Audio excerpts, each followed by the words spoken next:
महाप्रसाद जननी सर्व सौभाग्यवर्धिनी आधिव्याधि हरा नित्यम तुलसी त्वाम नमोस्तुते। ओम तुलसी देव्यै नमः। मेरी तरफ से आप सभी भक्तों को तुलसी विवाह और देव उठनी एकादशी की हार्दिक शुभकामनाएं। भगवान शालिग्राम और माता तुलसी की कृपा से आपका जीवन सुखमय हो और आपके मन की समस्त मनोकामनाएं पूर्ण हो, इसी मंगल कामना के साथ आज की वीडियो की शुरुआत करते हैं। और आज की वीडियो में हम बात करेंगे तुलसी विवाह के बारे में। शास्त्रों के अनुसार तुलसी विवाह की संपूर्ण विधि क्या होती है, किस विधि से हमें तुलसी की पूजा आराधना करनी चाहिए, शालिग्राम के साथ उनका विवाह संपन्न करना चाहिए, भोग कौन सा अर्पित करना चाहिए, और हाँ, शास्त्रों के अनुसार आज तुलसी और शालिग्राम विवाह करते समय किन मंत्रों का जप करना चाहिए जिससे कि मन की समस्त कामनाएं पूर्ण हो, भगवान शालिग्राम और माता तुलसी की कृपा आपको प्राप्त हो और आपके घर में सुख समृद्धि, संतान और सौभाग्य की वृद्धि हो, इसके लिए आज विशेष क्या करना चाहिए। तो संपूर्ण सरल और शास्त्रीय पूजा विधि आपसे शेयर करने वाली हूँ। वीडियो को पूरा जरूर देखिए और अगर आपको आज की वीडियो अच्छी लगे तो इसे लाइक भी ज़रूर कीजिए, क्योंकि आपके लाइक्स, आपके कमेंट्स मेरे लिए बहुत महत्वपूर्ण हैं। ये एकमात्र जरिया है जिनसे मुझे पता चलता है कि आपके लिए ये वीडियो उपयोगी है और आपको ये वीडियो पसंद आती है। तो अगर वीडियो अच्छी लगती है तो वीडियो को लाइक तो ज़रूर ही किया करें। इसके साथ ही कमेंट बॉक्स में माता रानी के नाम का जयकारा भी ज़रूर लगाएं, इससे आपको सकारात्मक ऊर्जा की प्राप्ति होती है। और अगर आपका कोई भी सुझाव हो, कोई भी प्रश्न हो या कोई विशेष वीडियो देखना चाहते हैं तो उसके लिए भी आप कमेंट बॉक्स में ज़रूर लिखें। चैनल पर पहली बार आए हैं, अगर अभी तक आपने चैनल को सब्सक्राइब नहीं किया है तो आज की वीडियो अगर आपको अच्छी लगे तो चैनल को सब्सक्राइब जरूर कर लीजिए और बेल बटन को भी प्रेस कर लीजिए। तो इससे ये होगा कि इस चैनल पर जो नई वीडियो अपलोड होंगी उनकी नोटिफिकेशन आपको सही समय पर प्राप्त होगी। तो बात करते हैं सबसे पहले कि तुलसी विवाह में आपको किन सामग्रियों की आवश्यकता होती है।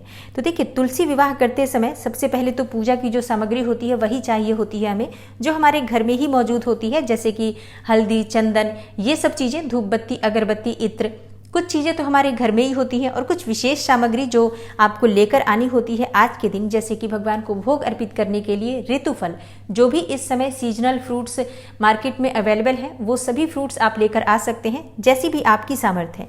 जैसे कि आप गन्ना ले सकते हैं, मूली ले सकते हैं, आंवला, बेर, शकरकंद, सिंघाड़ा, सीताफल, अमरूद, ये सभी जो इस समय आपको आसानी से मिल जाएंगी वही चीज़ें आप लेकर आइए। और इसके साथ ही आप मिठाई ले सकते हैं, घर में भी कुछ पकवान बना सकते हैं। तो मतलब भोग की कुछ सामग्री आपको चाहिए जो हमें भगवान को भोग अर्पित करना है। और इसके बाद माता तुलसी के लिए श्रृंगार की सामग्री चाहिए, तो आप 16 श्रृंगार की सभी सामग्री ले सकते हैं अपनी इच्छा के अनुसार और सामर्थ्य के अनुसार।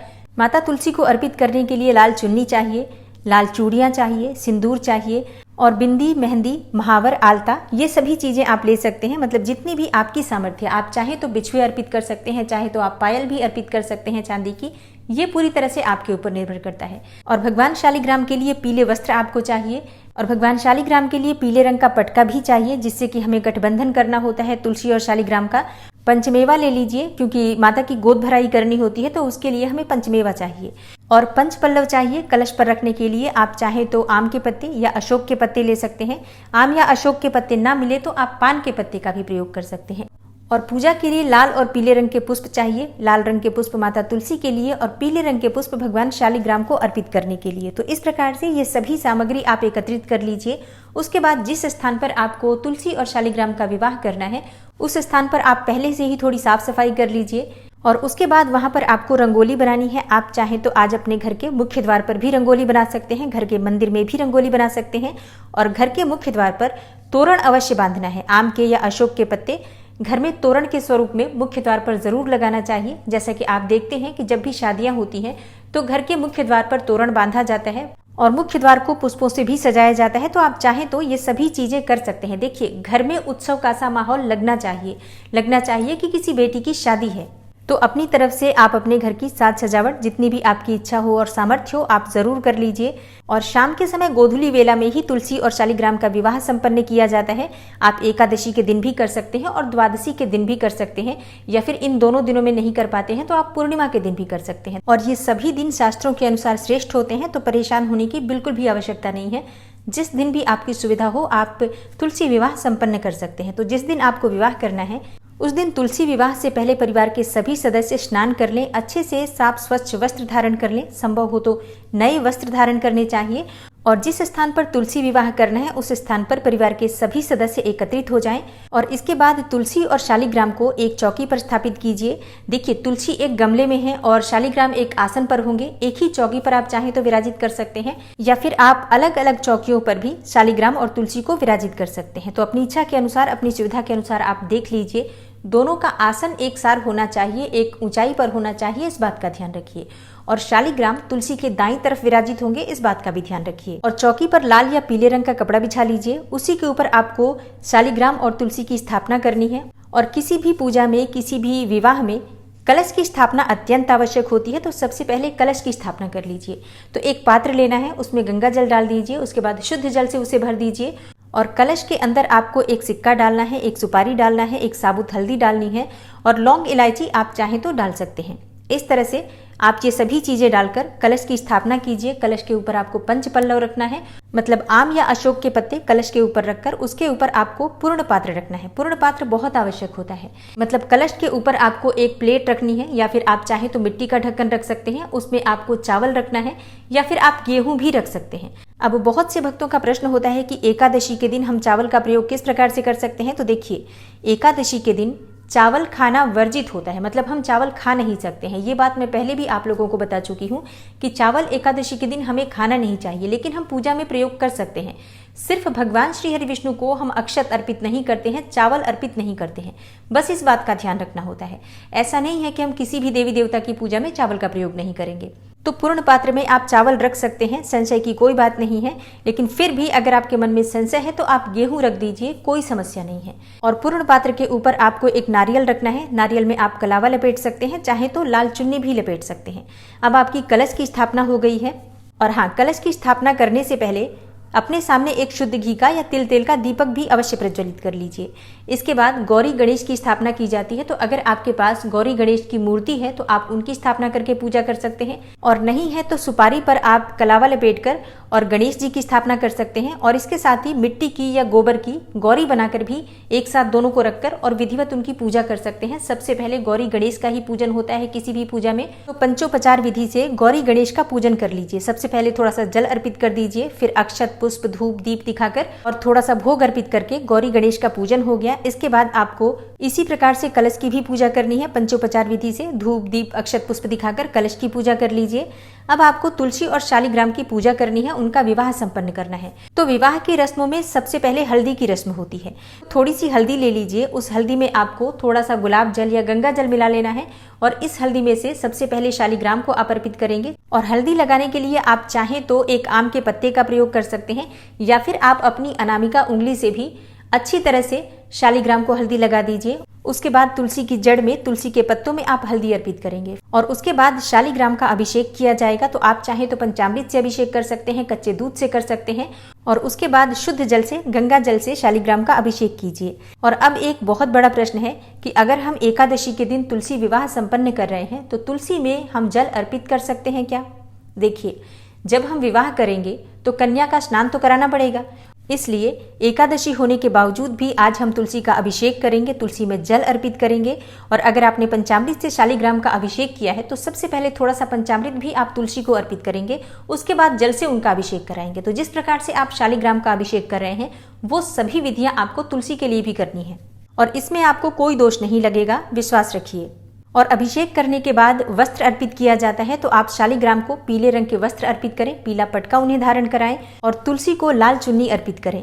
और वस्त्र धारण कराने के बाद श्रृंगार किया जाएगा। तो सबसे पहले भगवान शालिग्राम का श्रृंगार होगा चंदन से।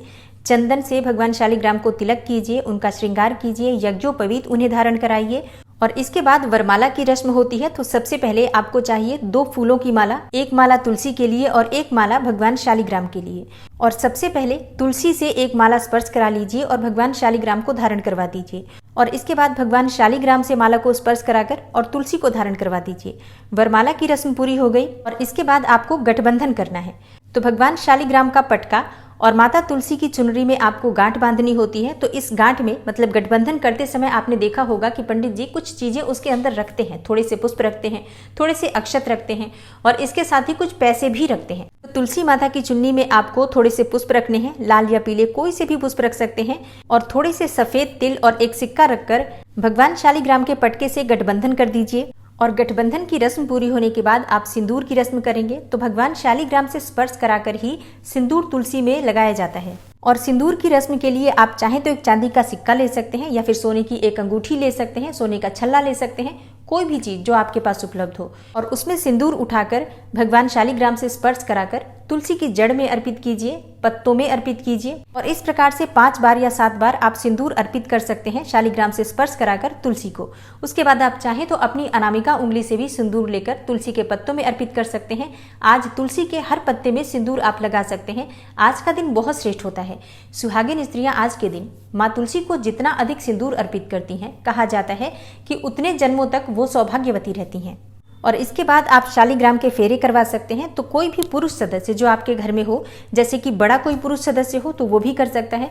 लेकिन अगर उस समय पर कोई पुरुष सदस्य घर में उपलब्ध ना हो या फिर कहीं बाहर रहते हो पुरुष सदस्य, तो ऐसे में महिलाएं परेशान हो जाती हैं कि हम पूजा किस प्रकार से संपन्न करें, फेरे किस प्रकार से करवाएं। तो देखिए, घर में कोई छोटा बच्चा भी हो जो लड़का हो तो वो भी शालिग्राम को उठाकर और फेरे संपन्न करवा सकता है। तो भगवान शालिग्राम के आसन को उठाना है। आप चाहें तो चौकी भी उठा सकते हैं अगर अलग अलग चौकी है शालिग्राम और तुलसी की तो। लेकिन अगर एक ही चौकी पर तुलसी और शालिग्राम विराजमान है तो ऐसे में शालिग्राम के आसन को अपने हाथ में उठाकर और पुरुष सदस्य 7 बार परिक्रमा कर ले तुलसी के चारों तरफ। और 7 परिक्रमा पूरी होने के बाद शालिग्राम को फिर से अपने जगह पर, अपने स्थान पर विराजित कर दें। और अब विवाह संपन्न हो गया तो इसके बाद आप विधि विधान से शालिग्राम और तुलसी की पूजा आराधना करें, उन्हें पुष्प अर्पित करें, भोग अर्पित करें। आज के दिन भोग में सिंघाड़े का भोग आप लगा सकते हैं। कोई भी ऋतु फल जो होता है, जो अभी आपके पास उपलब्ध हो, वो सभी चीजें आप अर्पित कर सकते हैं। मिठाइयाँ अर्पित कर सकते हैं, मखाने की खीर अर्पित कर सकते हैं।